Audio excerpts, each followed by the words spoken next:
All right, we're gonna try this one more time, and then this is gonna be it. I'm getting irritated.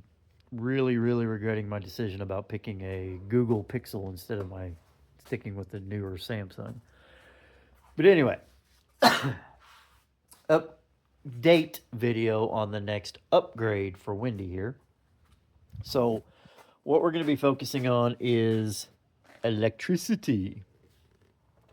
So, I don't know if I can get this in there just right, but if you can see these little cables here starting to get that bluish green corrosion to it. That's not good. So, what I'm going to do is I'm actually going to replace these cables with upgraded cables, which are right here. I forgot to get the terminals. I thought I had some, but I don't have the right size, so I have to get those, and then I can actually get this going. But one of the bigger parts of it for being an upgrade is you can see the size difference. So, just like a water hose, the bigger the diameter, the more stuff that can flow through it. So what I'm going to do is upgrade it. These are 2-gauge wires. These are actually fine stranded cable wires, or welding cables. I'm going to do the main 3 first, which is battery to starter, not the washer reservoir, battery down there to the starter, alternator to the battery, and to the PDC, which is the part that holds all the, hey Willow, fuses, relays, all that stuff. So that's what everything in the rest of the Jeep is powered off of, is out of that box. So some quick tidbit information here, because we run into it a lot in what I do. Batteries' primary purpose is to start the car. Once the engine is running, you're no longer pulling off of the battery. Generally speaking, there are certain circumstances, there's different things that happen, yes. But for the most part, on most cars, you can start the car, disconnect, and take the battery out of the car. As long as the alternator is good, the engine, it'll stay running and do what you need it to do. Now, the more advanced cars, they will pull on the battery some. There's all kinds of technology that's involved in all of that stuff too. That is not on a 2001 Jeep Cherokee. So I'm not worried about any of that.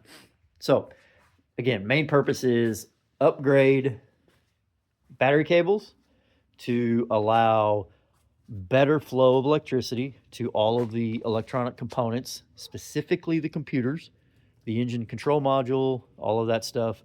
I'm really curious to see how much better it runs with the proper voltage. Right now, with it running, it will range from 14.2 to 13.8 volts. Yes, it's a 12-volt battery. Yes, it's a 12-volt system. But if you're running at 12 volts, the car is not running properly. You have to be over that. So we're going to get better military terminals that make it easier. I can just bolt the terminal on there, and then the cables will get bolted under that one. Get those on there. I'm going to also upgrade the alternator. This one has the stock, I think it's 117 amp alternator on it. I'm going to be getting the alternator that comes on a Durango with the 5.2 in it. It's a direct bolt-on, but it is a 160 amp alternator. So we're going to get some more juice in there. That way I've got plenty to take care of lights, winches, sound system, all the stuff that I plan on upgrading as I go. Light, like I said, the head, all that stuff. So that's the next step on Windy. We'll get those on there, see how she runs after that. What I'm probably going to do after that, as long as everything else stays doing what it's supposed to, I've got all the fluids changed. Got the battery, got a full charge on the battery, because that's the other problem, is that it's not getting fully charged when the engine's running. So the alternator powers the car, and then it sends some voltage back to the battery to charge it. So the battery is getting lower and lower, which is giving me sluggish cranking, which is also pulling harder on the alternator, not powering everything else like it's supposed to. So I think it can run a little bit better. But the next thing I think I'm going to do is address the fuel. This is the fuel line. And these are the fuel injectors. I'm going to upgrade those to their Bosch fuel injectors out of a 5-liter Mustang or 5-liter Ford. They're direct bolt-on swap, but those injectors have 4 holes on the end of the injector instead of just one bigger one like these have. Better atomization of the fuel coming out of the injector, which should therefore burn better, more efficient, better gas mileage, more power, so on and so forth. So do the electrical battery cable upgrade, see if that actually nets any gains or anything that I can notice. Then do the fuel injector upgrade, see what happens there. Where, like, I think first time I checked it since I've had her was 13.6 miles per gallon. I have to check the text I sent to Eli. But the first full tank of gas that I ran through it, 13.6 miles a gallon. This last tank I just ran through was 14.5. Now, temperature has a lot to do with that. It's really cold outside. She runs to warm up more, idles more. That burns more fuel, so on and so forth. Getting into the spring now, so we'll see what happens as far as that on its own. But that's the direction I'm going with it, is to see what each little update or upgrade does. And we'll go from there on Wendy. Benny, I've actually got him in the shop. Going to be doing the same battery cable updates. Like I said, I'm starting off with the main 3, but I'll get all of them done. I'm also upgrading the ground straps and stuff like that. So all of that will be doing better. Right now, Benny's just got these marine terminals that I put the battery cables on when I need it, because he's got a drain, and I believe it's this cooling fan. I think I may have mentioned that before in another video. But it's got an electric cooling fan on it.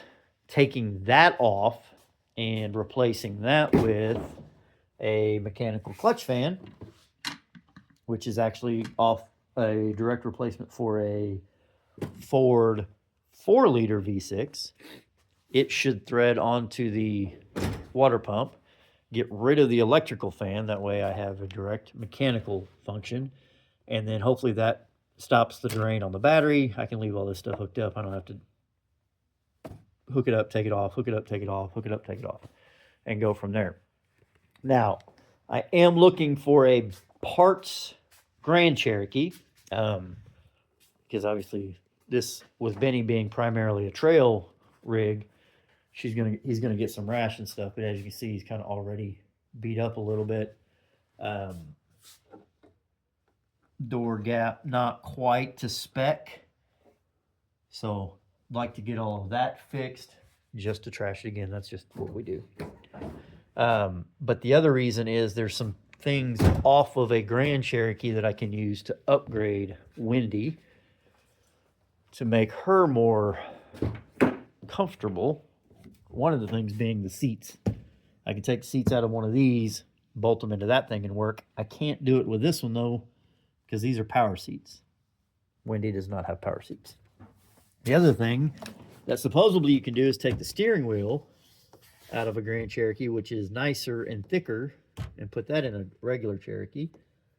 So I am looking for a donor vehicle that's got some good components on it to upgrade both of these. Just go down there then. I don't know, something fell off the wall. But get the lift springs that I've got, get those in the front, get it up as whatever it's going to be. It's just going to be that.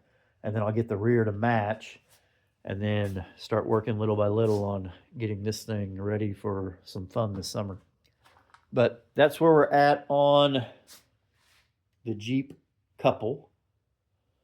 And we'll see what happens. We'll get these upgrades done. I'll post a video with the results and then move on to what's next.